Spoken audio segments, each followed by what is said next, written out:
Far out on the northwestern edge of the empire, well over 1,000 miles from Rome and over 800 feet above sea level, lie the remains of Mediobogdum or Hardknott Fort. Around 150 Roman forts are known to have existed in England. Construction began soon after the invasion of AD 43 and continued into the 4th century. Hardknott Fort was constructed between 120 and 138 AD during the reign of Emperor Hadrian. It was subsequently evacuated, or at least left with a greatly reduced garrison, under the next emperor, Antoninus, but reoccupied at some time during the mid-2nd century. The fort was finally abandoned by the end of the 2nd century, and is a rare UK example of an unmodified 2nd century Roman fort.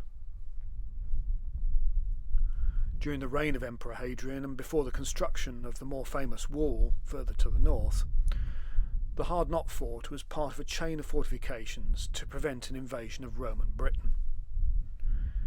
It was built to control the Roman road that left the port of Glanoventa, or modern-day Ravenglass, in the Eskdale Valley, crossed the Hardknott Mountains to the fort at Galvia, or Ambleside.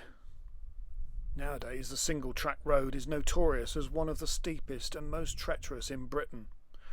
Loved by motoring enthusiasts, but one can only imagine the difficulty of constructing, supplying and maintaining this military encampment high in the mountains of the Lake District. Laid out with typical Roman military precision, Hardknott Fort remains a perfect square, 110 metres per wall, with 4 gates and corner towers still to be seen. The Roman road would have entered the fort via one gate, perhaps to the west, and led travellers, merchants and local peasants out through the opposite gate, ensuring that the soldiers could maintain control of the key mountainous terrain, the movement of people and goods, and of course the levying of taxes. Within the walls we can still see the remaining outlines of several buildings, 2 side-by-side granaries with the stone blocks that supported their wooden floors, the garrison headquarters building and garrison commander's villa or praetorium.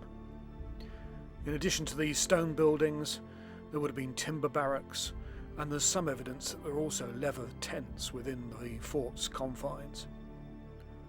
Just outside the northern gate is the parade ground, complete with a tall structure that the commanding officer would have looked down on his troops from. And then below the fort to the southeast, the ruins of a 3-room bathhouse, complete with a circular hot room, equivalent to modern-day saunas, as a reminder that perhaps not all of life would have been austere and grim for the 500 men and officers of the 4th cohort of Dalmatians.